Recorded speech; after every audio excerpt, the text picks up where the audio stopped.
नमस्कार, आप देख रहे हैं CTV न्यूज हर कदम खबर की ओर। तो आइए नजर डालते हैं आपके पसंदीदा खबरें फटाफट में। नगर परिषद के चुनाव को लेकर सरगर्मियां तेज हो गई है और ऐसे में चंद्रपुर जिले के कोरपना तहसील के गरचांदो शहर से एक सनसनीखेज खबर सामने आ रही है। चुनावी महकमे में कुछ अलग ही मोड़ देखने को मिला, जहां भारतीय जनता पार्टी और राष्ट्रवादी कांग्रेस पार्टी के कार्यकर्ताओं में जमकर मारपीट का दृश्य यहां देखने को मिला, जिसने सभी का ध्यान आकर्षित किया और यह दृश्य देखकर लोग भी अवाक रह गए। नागपुर के अंतर्गत आने वाले चंदन नगर इलाके से एक चौंकाने वाला मामला सामने आया है, जहां रमेश मोती नामक व्यक्ति अपने घर के सामने खड़े थे, तब तेज रफ्तार दुपहिया पर सवार 3 युवक आए और जानबूझकर रमेश को धक्का दिया, जिसे वह जमीन पर गिर पड़े और तो और कुछ ही सेकंड की दूरी पर जाकर दुपहिया फिसलने के कारण तीनों जमीन पर गिर पड़े और फिर उठकर दुपहिया पर सवार होकर मौके से फरार हुए। यह पूरा दृश्य CCTV कैमरे में कैद हो गया, जो कि समाज माध्यम पर वायरल हो रहा है। राज्य चुनाव आयोग के निर्देश के अनुसार चंद्रपुर जिले के बल्लारपुर, राजुरा, गरचांदूर, भद्रावती, वरोरा, चिमूर, ब्रह्मपुरी, नागभीड़, मूल, घुघूस इन नगर पालिकाओं में, साथ ही भीसी नगर पंचायत के सार्वत्रिक चुनाव 2025 के लिए आचार संहिता 4 नवंबर से लागू की गई। 2 दिसंबर को सुबह करीब 7:30 बजे से 5:30 बजे तक मतदान होगा। मतगणना 3 दिसंबर को सुबह 10 बजे शुरू होगी। इस मुताबिक कायदा और सुव्यवस्था रखने के लिए और आदर्श आचार संहिता का पालन सुनिश्चित करने के लिए भारतीय नागरिक सुरक्षा संहिता के मुताबिक जिला दंडाधिकारी विनय गौड़ा GC ने विशेष निर्बंध लागू करने का आदेश जारी किया है। गोंदिया में 11 नक्सलवादियों ने आत्मसमर्पण किया है। उन पर 89 लाख का इनाम था। गोंदिया में यह पुलिस दल की बड़ी सफलता मानी जा रही है। दरेकसा दलम प्रमुख का विकास नागपुरे का इसमें समावेश है।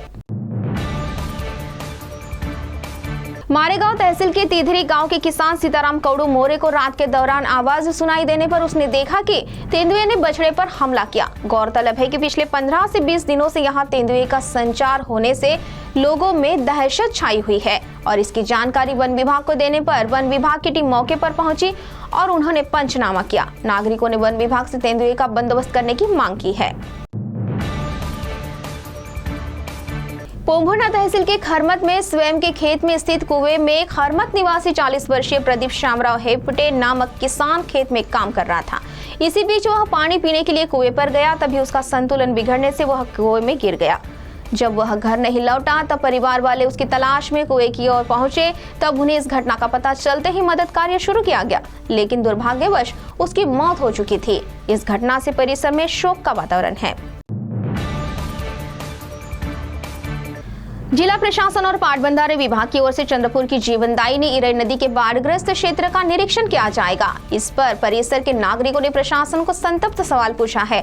नदी के सर्वेक्षण पर पहले ही करीब 70 लाख रुपयों का खर्च हुआ है, लेकिन पिछले 10 वर्षों में 10 किलोमीटर का गहराईकरण नहीं हुआ। फिर इस सर्वेक्षण का क्या मतलब और कितना खर्च किया जाएगा, ऐसे अनेक प्रश्न यहाँ उपस्थित किए जा रहे हैं।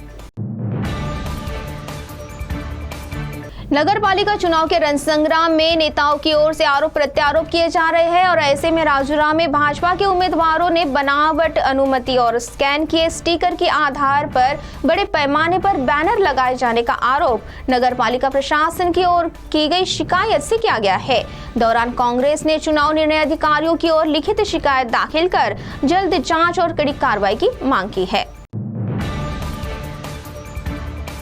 मुंबई से नागपुर तस्करी कर लाई गई 85 ग्राम MD की गुप्त सूचना मिलने पर क्राइम ब्रांच की MDPS टीम ने तुरंत कार्रवाई शुरू की।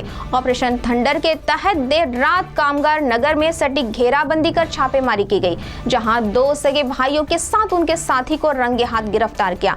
तलाशी के दौरान 85 ग्राम MD पाउडर, 2,55,000 नगद, 4 मोबाइल फोन और एक दुपहिया बरामद की गई। प्रारंभिक जाँच में सामने आया कि गिरोह का एक और सदस्य अब भी फरार है। पुलिस की आगे की कार्रवाई जारी है।